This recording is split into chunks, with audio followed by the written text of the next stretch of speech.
Even if Russia manages a regime change in Ukraine, how likely is it that the Ukrainian people will accept the new pro Russian regime and not choose another pro West regime, taking into account the rising negativity among the masses against Putin? I don't see any negativity rising among the masses. If you see the Western media, if you see the Indian media, they will paint a certain picture of the world. But that doesn't reflect the exact accurate reality. They are saying Putin is losing the war. They have encircled the capital city of Kiev, but they're still losing the war apparently. If India and Pakistan go to war, India captures large parts of Pakistani territory and encircles Islamabad. Can you claim that India is losing the war? And they are saying that lots of Russian people are demonstrating and protesting against Mr. Putin. Where? So these are fabrications created by the media and various think tank analysts and all that. The problem in India is that we only consume English language news, and that's why we are so susceptible to fall to the propaganda that emanates from the English speaking world, from the West. Our media simply parrots what they say. So that's why we get this feeling. Now, what about the Ukrainian people? Will they accept the new regime or not? Who cares? The people. See, my dear friends, uh, let me introduce some realities of the world to all of you. People don't matter in the long run, in the big picture.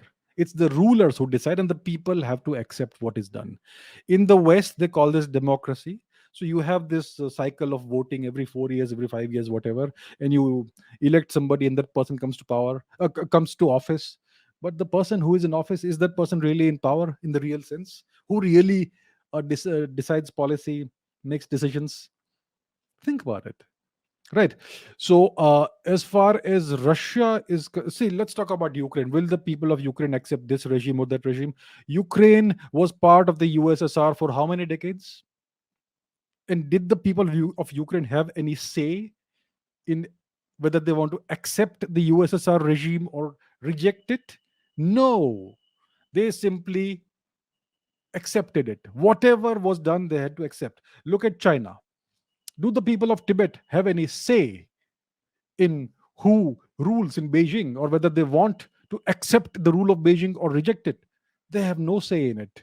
Do the people of Hong Kong have any say in it? So please understand, my friends, whether it's an autocratic country or whether it is a country that looks like it's democratic, it doesn't really matter. People are easy to manipulate through media, through entertainment, through various through government propaganda and so on. Media is all propaganda. Please understand this. The BBC is the propaganda arm of the UK government or the UK regime, whoever is really ruling the UK. And understand this also, that the UK is a colony of the US from the days of Tony Blair. The UK is nothing but a vassal state of the US. The real power, the only power in Europe, is the United States. So you have this entire process, this circus of democracy, and also it keeps the people happy. But power is power, and power doesn't really care about democracy or autocracy or anything. Power is the same everywhere. So it doesn't matter whether the Ukrainian people like it or not. You know what people like? People like stability. People like peace. People like law and order. People like a good future for the children. As long as these things are provided in the right signals and noises are made, people are happy. So that's how it's going to be. As long as Mr. Putin succeeds and he is able to stabilize Ukraine and give the people of Ukraine a long term good future, they will happily accept whatever is given to them.